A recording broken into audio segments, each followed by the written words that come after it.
Welcome to the partnership between LASD TV and EDYou. I'm the host, Melissa Wilson. Education. It may be ever-changing, but one thing is constant. You. Whether you're a student, parent, educator, or community member, you impact the classroom experience. What does quality education look like? How does instruction impact the understanding? How can you make a difference? Join us as we dig deeper into what's current, what's innovative, and what's just best practice. Welcome to EDYou, where education is about you. We have with us today Dr. Kelly Chickey, Director of STEM Programs for Lenawee Intermediate School District. We also have Dr. Richard Cook, Director of the Michigan Portfolio website and Associate Director of the National Writing Project at the University of Michigan. Well, thank you for joining us today. I'm curious to know your opinions. What is quality education? You know, quality education as a classroom teacher was always something that I felt was getting my students to be able to really be the ones asking the questions and helping to guide, direct, and take some ownership of their own learning. Because, you know, when you think about it, as we age and become adults, there's not always going to be a teacher there telling us what to know and what we need to know. And so we really need to know how to think, how to process information, how to read, how to really use those higher level thinking skills that we have and can develop as younger learners. And that would make a quality education, because then we can apply that anywhere. One of the things I've noticed is that when you do a search for project-based learning, inquiry-based learning, whatever you'd like to call it, some names seem synonymous, some don't. Really, what is project-based learning? Well, project-based learning in my experience and in my thought process is really one where students are doing a lot of the investigation. They're working on, the word project is very commonly used in education, but it really allows them the opportunity to think about a question and investigate that question in a deep way as opposed to a shallow way. That is one of the things that you notice, project-based learning, inquiry-based learning. You hear questions, you hear engagement. Is project-based learning the same as an inquiry approach to learning? I think that they're not the same as one another, but they're interrelated and they're part of a whole. And so to me, inquiry is really anytime you're asking a question, ideally the student asking the question. And so students might ask questions as simple as how far apart are the stars, and that's an inquiry that they can engage in and find their answers to. And it extends all the way to asking essential questions about science or social studies or other fields. So, for example, what are the important traits for a citizen in a democracy or for a citizen in a global society? And that's a large question. That might be an example of the larger kind of question, but it's an essential question. It's the kind of question that students need to problem solve about in order to be ready to be grown-ups in the world. Now, if I were doing a count of our words, I think the word question would have come up quite a few times. When you walk into a classroom nowadays, the type of questions that Dr. Cook referenced, essential questions, are those the questions you're hearing if you were to sit in the back of the class and just observe for a bit? You know, I think that is a wonderful question and an observation to make, because truthfully, in most classrooms, probably not. That essential question, you might see it written on the board. It might be introduced at the beginning of the class, maybe referenced again throughout, but those deep kinds of probing questions often don't come into play until, if they come into play, much later in the class. I mean, the questions tend to be currently, in many classes, focused on the key knowledge they need to be able to memorize, understand, but really applying, analyzing, thinking, and processing those kinds of questions, those are not the typical things that you see in most classrooms today. So really you're talking about a deeper understanding, or how would you, a deeper what? It's not just a deeper understanding, but it's the deeper, it's kind of the probe. I was actually having this conversation yesterday with some teachers at one of our local schools, and we were talking about those probing questions, and particularly around the new next generation science standards that are being introduced nationwide. Those standards are designed to really bring students into that idea of, I don't have to be able to just spit back facts about science. I need to be able to think about, apply, and question things. The key to that is always asking the so what question. And that's the question that I think the more that can be asked in a classroom, So what? So what? So what? That's where students really begin to understand how everything that they're learning applies to their world, and it can become part of their world, and that will engage them. Now, if I was in your classroom, Dr. Cook, and I asked you, well, so what? How would you react to me if you're an educator in the classroom? Well, if you were to ask me about one of my core classrooms, which would be a writing workshop classroom, and a writing workshop is my my most central experience. I've taught writing workshop to college at Adrian College for many years and taught the teaching of writing there. But I've also started 6 weeks of writing workshop up in kindergarten, working beside the kindergarten teacher and other places in between. And the so what question, I agree with Professor Chicky, is a very important question. It's really the question on students' minds, I think, as soon as they're activated in the classroom. Why am I doing this, and what am I going to get out of it? And so, for example, with writing, I think if the answer with this writing project is not, we're going to share this with a public audience at some point. You're going to get to share out, and you're going to get to publish after you work hard on it and after we make it just right. But that's our goal, and that's the destination. If you think about that for a moment, that's actually the goal of all professional writers, or what we might call real writers. And anytime that's not the goal in the classroom, I think we've short-circuited learning, and we've probably short-circuited student interest. And workshop in writing is based on workshop in other educational areas, really, such as band or shop class where people build houses. And what I sometimes say to both students and teachers when I'm working with them is, in band, the concert comes, the performance occurs, which is why all that hard work is worth it. And in shop, you have a house when you're finished. And sometimes it occurs to me in language arts that we've been less quick to move to that kind of workshop setting. And so we have students building houses in one part of the school and students practicing for a big game in the athletic field. And then in the language arts class, we have students underlining the subject once and the predicate twice. Now, you both have mentioned communication. When we think of communication, I'm starting to see more in the research that I read, communication relating to 21st century skills. There's a big push for that now. Do you feel like, whether it's project-based learning or inquiry-based learning, is that something that we're going to see more and more of, that push to how do you communicate your product? How do you communicate your process? I think it's going to be an important part of what's going to come out. Really, when we start to think about where we're trying to bring kids and where we're trying to bring people along in our society, think about just our world in general. Our world in general, communication has become really, really important. The media is huge. People are connected all the time to different kinds of media. There's a constant search for information. So I think for many of our students that are growing up in that world and that ability to think and communicate and instantly with each other, they're already thinking about how is this going to be shared. For some of us who are older, we don't necessarily think about that first, as how is it going to be shared. And so I actually think that as classrooms evolve and begin to really focus more on sharing what they learn, publishing in some form, whatever that is, students are going to resonate with that because that's the world they live in.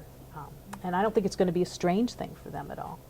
Now, if it's not a strange thing for students, is it a strange thing for teachers? Are teachers the ones we really need to start re-educating on, this is how you instruct, or this is another way that you could instruct? I think that's an important point, and it's sometimes the research about that travels under the phrase classroom discourse, the study of classroom discourse, and what should classroom conversation and communication look like and be like. And I think we're talking about educators at this point in such a way that we're kind of characterizing the difference between the ideal and the usual. But I think in fairness to educators, we have quite a long history now in this country of sort of herding our educators into the position of feeling like they have to get the kids ready for the next test. And they haven't had the kind of help with that they probably ought to have had. And so a common methodology is to kind of do something like the test over and over again. And I don't think it's the educator's fault. I think we need to take the pressure off of them in a kind of way that asks them to problem solve about classrooms and to share with each other in problem solving about classrooms. And I think we would get really rich educational practice if we allowed that kind of interaction, and if we provided professional development and support to teachers of the support that we know we need to provide to students for good project-based learning. They need the materials, and they need time to explore, and time to problem solve, and time to interact. And so I guess to me that's an important backdrop point to what we're talking about here. And so I think we need to make teachers feel free to make students feel free to problem solve and explore. And sometimes this feels to people, I think, like a radical new idea, but really it's an old idea. It's at least as old as John Dewey in 1938 and a book called Experience in Education. And of course he was in favor of experience and argued that all students needed authentic experience and interactions with life problems. And the freedom, he even talked about the freedom to move around the room and the freedom to talk to one another. And so that kind of education that he proposed is now supported by a growing body of research. Linda Darling Hammond is a good summarizer of that kind of research out of the Stanford University in her book Powerful Learning. There's some studies that suggest the person doing the most talking is the person doing the most learning. And if that's the case, then we have teachers learning all day long in many cases. And we need to help students become the talkers and the learners. So Dr. Trickey, how do we help the teachers? Where do we start? And I think that's a critically important question, because one of the things that, when you think about it for a teacher, it can be really scary to really, it's not necessarily letting go of control, but really allowing the students to take more initiative in the learning process. And that can be a little nerve-wracking. I mean, if it's not the way you've been used to, as you said, when you walk into the classroom, who's doing most of the talking? Well, if that's been the case and you're trying to step back from that role, that can be really tough. So to me, that's one of the key things that teachers just need support from their administrators, particularly on down, as well as their colleagues, is just allowing that classroom environment to change and evolve so that they're actually starting to see more of that happening. And that's not necessarily a hardcore piece of training or professional development. It's a cultural evolution that will be occurring within schools. And at some levels, I say we need to work with the administrators so that they understand that the classroom's going to look very different. And when you walk in, it may not be what you expect when you're doing your walkthroughs. It may be very, very different from what you might expect. And there's a lot going on in that classroom, but it may not be what you expect. And that really brings us back to the question, it's not really what you're teaching, it's how. I think that was mentioned in the beginning. How are you instructing? How are you doing this? Not what are you doing? Yes. Now, before our conversation becomes too theoretical, let's really dig into what are we really talking about? Are we talking about project-based learning and inquiry-based instruction? Are they synonymous with each other? Let's really define what is the difference between project-based learning and inquiry-based learning. Well, first of all, I think this is actually in a little state of flux or change in our educational environment right now. And I'm comfortable with us kind of searching that out. But for me, inquiry is both a very large word, hovering over all kinds of projects that ask students to problem solve, which involves a lot of inquiry on their part. And it's kind of a small but still a very good word that applies to whenever a student has a question. How far apart are the stars, or what causes the earth to move? Those are actually inquiries that students can initiate and can find the answers to. And so to me, their inquiry is at the, speaking of theory, is at the top end of our theoretical frame, and it's also at the most concrete point of our theoretical frame. But it's not, to me, exactly the same as project-based learning, because project-based learning is now something, we might call it capital P, capital B, and capital L, project-based learning, as a formal title almost, because it's spoken about by Linda Darling Hammond, as I referred to before, and it's the favorite approach and method of Harvard's Project Zero, probably the most prestigious school of education in the country. And David Perkins writes very well about it in an essay, for example, you can find online just by putting in David Perkins Teaching for Understanding. And he's trying to clarify project-based learning. And that's where we're being careful to include the essential questions, as I was discussing earlier, which is a question that requires evaluating and analyzing and synthesizing, and that does not have a right answer. And so, for example, if you ask, what are the steps of photosynthesis? That's a fundamentally important scientific question, not to be minimized. But it's not an essential question because it has a concrete and specific answer. And an essential question would be something more like, how do we need to treat our natural world around us today in order to help it recover so that it can sustain us? There isn't a right or wrong answer to that. It's difficult and problematic and has different aspects to it and elements, and would require interacting with the real world. There's a water quality project, for example, that's widely done now as one of the project-based learning science projects that can be done. University of Michigan folks have a book called Project-Based Inquiry Science. That's a middle school version of this water quality project. And it can be done really at probably any school setting. They have a creek, or they have a brook, or they have a lake. And so they interact with the real world in order to begin to investigate what's been happening so far, and what are the ways we need to interact with the real world to improve our ecology. Now, it almost sounds like project-based learning might come first, and then you might include an inquiry approach to dig into that essential question, perhaps once you've done the research and you have more of a solid foundation of what you're trying to understand, then might come a second step, or do you still see them as two different things? I have to concur with a lot of what Dr. Cook is saying, because they're not necessarily two separate things, but they're at different levels. And I often refer to inquiry-based learning as project-based learning on steroids, really notched up a level. It's what we strive to be, so that classroom has become a wonderful questioning environment where students are questioning each other, they're questioning the teacher is engaging in that conversation, they're questioning the outside world. And technology has given us the opportunity for students to connect with so many others around the world, not just in their own community, to continue to ask the questions that they might be investigating. So I'm going to just reference a project we have going on here in Lenawee County, Project Lead the Way. The LISD has supported that in all of our local schools, and what's interesting about the Project Lead the Way approach to education is that it really is project-based learning, but it's also inquiry-based learning, because students are looking at bigger questions in the world, but they're doing projects and learning technological engineering and mathematical skills as part of that process. But they're solving the problems.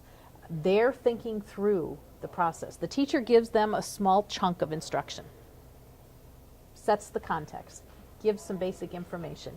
And then the students take that with the particular problem of the day that's involved with what they're looking at, whether it's something in robotics, in rocketry, hot air balloons, and the mechanics of that. And then the students build the piece of technology that they're going to be testing, and they test it, and they try and make it better. They try and figure out what didn't work, why didn't it work, how can I make that better? And that's the process of where you take the project and it starts to go into the inquiry level, because the students are questioning, why didn't that work?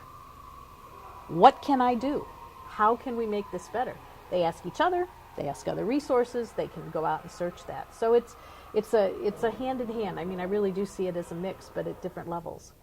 Now, I want to follow up to something that you said. You mentioned a connection to the world, and I know you've worked with some educators in Vietnam who tend to have more of a traditional approach, but you were helping them to shift that approach. Can you tell us a little more about that and why they're looking to change the way they teach? Yeah, it's a wonderful project that's happening with the Olympia schools in Hanoi, Vietnam. And part of this project that I've been doing the work with the science teachers is that they really recognize and want their students to be able to do the kind of questioning, inquiry-based work, because their students are citizens of the world. And as citizens of the world, they need to be able to help problem solve what's going on in the world. And so in a traditional culture where the educational system is a very traditional type of a process, this is a little different. And so the teachers are all very excited, and they're doing some incredible pioneering work there at this school to really begin to look at their science classes in particular in different ways, and how they can begin to integrate more questioning and more projects. Ultimately, they are looking at that bigger inquiry-based picture, though. What are the questions that our students as future citizens are going to have to address? How can we give them the skills? One of the things that, to me, with inquiry-based learning is we don't know the jobs for the future. We just don't know 5-10 years from now what kinds of jobs our students are going to be taking on. But if we're helping them gain the skills that they can actually apply those skills to any job, that's a good thing. And inquiry learning does that for me, and project-based learning does that for me in my perspective, because that's the skill building piece for these students. They're learning how to think through problems and how to solve them, where to go to get help. One of the aha moments I'm having, the kinds of things we're talking about, the skills we're talking about, they're not 21st century in my mind, they're elegantly simple. They're things that have been around for very long, that some might even say, oh, we're going back, the wheel is coming back around. Well, maybe they've always just been there and we've been ignoring them. You know, we've talked about things like communication, inquiry, problem solving. Not once have we mentioned a need for technology. And to me, this seems like quite an equity builder, that if you're looking for something in your school that's really going to enhance the educational experience, and perhaps you don't have a lot of money, project-based learning could still be something that you do to bring about that rich experience that you're searching for with your students. And so what would you say, what are the keys to starting a project-based or inquiry-based classroom?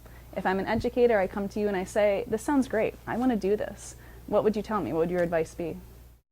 Well, I think that's a very good question, and that's a hopeful question, and I share that hope that we can get more and more people to subscribe to or participate in project-based learning. And I want to refer to something Professor Chicky was talking about a moment ago, which is kind of the difference between a project where you're interacting with real-life stuff, in a sense, but you haven't necessarily asked an essential question. And so, for example, you might be building a robot, which is a project lead the way activity, or you might be building a model bridge, so to speak, and to see if you can build a bridge with sufficient supports so that it holds things that need to pass over the bridge. And a high school project as part of the biomedical science part of Project Lead the Way is dissecting a human heart. And so those kinds of projects, to get back to your very good question, require materials. I don't think those materials that I've just been talking about and that Project Lead the Way is talking about are exorbitantly expensive, but there would be a funding issue there. And so Project Lead the Way, for example, provides a curriculum, and the curriculum wants then for certain materials to be available and for teachers to be have their chance to learn about how to do this, how to become good coaches. And so one way to get involved in it would be to contact somebody at something like Project Lead the Way and interact with them in such a way that they show you how you might become involved. And I know, for example, Clinton Elementary School in this area is a school that acquired the funding based on their passion for doing this. And so sometimes if you demonstrate a clear passion for it, then the funding will follow. However, there's a lot that you can do that doesn't require a kind of preparation and materials that are quite as elaborate as that. So, for example, a project that Linda Darling Hammond talks about is a historical site, Rush Ranch. And why should Rush Ranch be preserved is the essential question. And the students can come and go from Rush Ranch and study the history of the area, and it isn't hugely expensive. And there's a project online called Journey North, in which students involve themselves in an international study of the journey of the monarch butterfly and the migration of the monarch butterfly and the life cycles of the monarch butterfly. It isn't the raising butterflies in the classroom project, but it's the life cycle study. Go ahead. I was going to say, you're kind of referencing there are a lot of citizen science projects out there available for all people to be able to actually begin to become involved with doing scientific research and asking questions, things that will make it be real for the communities that you live in. And so, you know, citizen science projects also work well with schools. And so, because resources are critical. I mean, Project Lead the Way is by no means the only model out there of this kind, but all of them, there is a relatively substantial upfront financial investment that needs to be made. Once you have that, it's much easier to maintain that. But citizen science projects have done a lot of that work already for you, and so you can get your students involved in those, because those projects that are asking those bigger questions, so that we actually have the opportunity to have students working with others around at a much reduced financial commitment from the school, because that is important. But the other thing I would throw out that you had asked about, what is a teacher going to ask? What do I need to do? You need to just jump in and give it a shot. You need to let go of, okay, my lesson plan has to have every minute planned throughout the classroom day and throughout that hour, depending on what level you're teaching. And I need to be able to throw out questions and be comfortable running with that with my students and helping to guide and coach their thinking process. And it's not going to start out easy. It's not going to start out smooth. There's going to be some rough spots because students aren't used to thinking and acting like that in the classroom. So, but once they engage, they love it. They absolutely love it. So, which is what we see with a lot of our Project Lead the Way classrooms. We have students that are so engaged at the middle school level and the high school level that they just get so excited about what they're doing, and they want to tell you. They want to talk you through the process of what are they doing. And listening to their thinking is just a fascinating thing to observe and have. And I guess an important thing, I think, to tell teachers or educational administrators or communities about how to get started is that there's very strong evidence, widespread over many years now, that students engaged in project-based learning succeed by every measure. They score better on the standardized tests. They produce products that experts from the community can observe. They used to say in the Coalition of Essential Schools, which was an probably a decade or two ago version of project-based learning in this country, that our students have performed in the court of the real world, is what they would say, because their students would present before local business persons or local architects or local scientists and have their work judged by those kinds of measures. And so in terms of test scores and being able to apply their learning to real life issues, and in terms of what happens to those students in terms of going on to college and succeeding in college, all of those measures support project-based learning as an approach in schools. And so you can have confidence that your students will be advanced by making that kind of classroom choice. One of the things I did notice when we looked at our film footage as far as what was going on in the classrooms at Clinton and Adrian, I saw the students think aloud, and that was something that you both had mentioned. They're thinking aloud through the process. They're showing us that they understand without the teacher right there guiding through what they're doing. And the two students that we do have footage of are both at different levels as far as their academic abilities, but yet they're both doing the important work that Project Lead the Way challenges them to do. And so going back to what you had mentioned about John Dewey, and education for all, how does, whether it's Project Lead the Way or an inquiry-based approach to teaching, how does that make the classroom more of an equitable place to experience education? And that equity issue is a real key one, because it really is a level playing field for all students. What they find is the teacher gives some guidance, coaching, and facilitating, but it's peer-to-peer. And so you see students of all different academic levels, achievements, working together as peers, as equals, and helping each other through the process. Because as they're working and questioning, where the good questions come from is not determined by what grade someone is getting in a class or has gotten in previous classes. The good questions are coming from the thought process that's going through with every student in that classroom. And the think aloud process is so important. And one of the pieces of footage where we have a young woman and she's working on designing her bridge truss. And it's not a process that's going smoothly for her. She's making mistakes and she's making errors and she's catching herself and she's thinking, oh, and as you listen to her, she goes back in to look at, no, I need to do this a little differently, use my resources, rework it. Okay, now it's working, move on to the next step. And it's that process. And students, and we'll think about ourselves, even as adults. Okay, who do you listen best to? Somebody up here telling you what to do, or your peers talking through something? It's your peers. Okay, that's where we do the learning. And so when students are talking this through with each other and helping each other figure out what's going on and what's going to happen, how to make it better, that's where you see that total equity in the classroom. And when we speak of equity, certainly academic levels comes to play, but also gender roles. Something that I thought was unique are two examples. Both are female.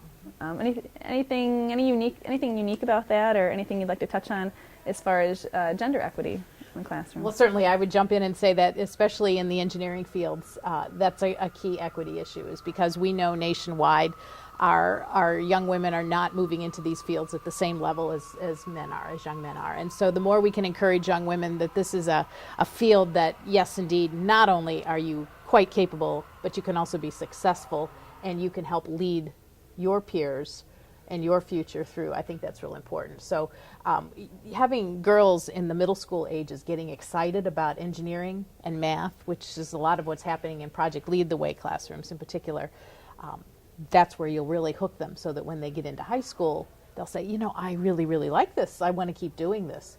Unfortunately, right now you'll go into a lot of engineering classes at high school levels and you'll find a very small, less than a handful often of girls in those classes. They're doing great stuff and they wish more girls were there. So we really have to hook, especially girls at younger ages.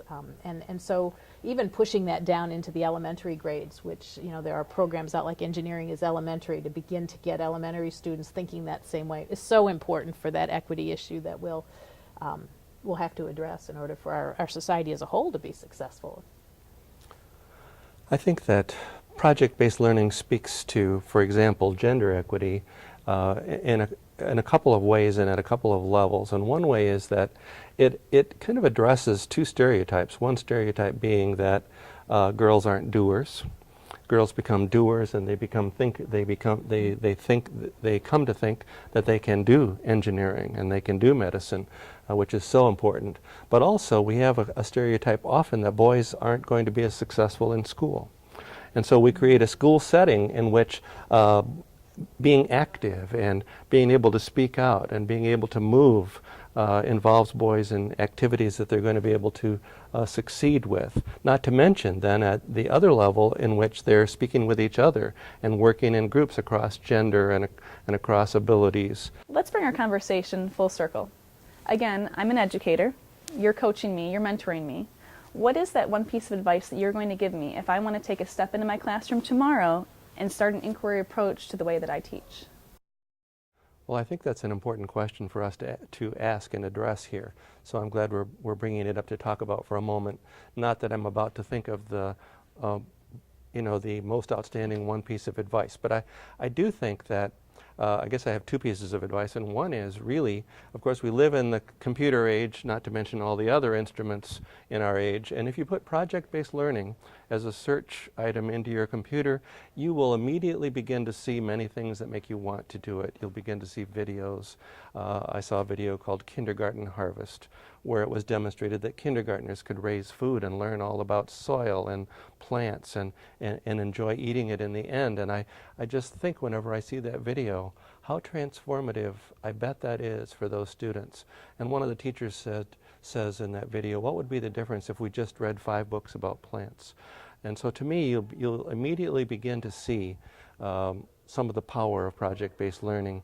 But in your own classroom, I think a teacher could walk into her or his own classroom on any given day, raise an important question like, what do you think is most important, the most important trait of a good citizen in our country today?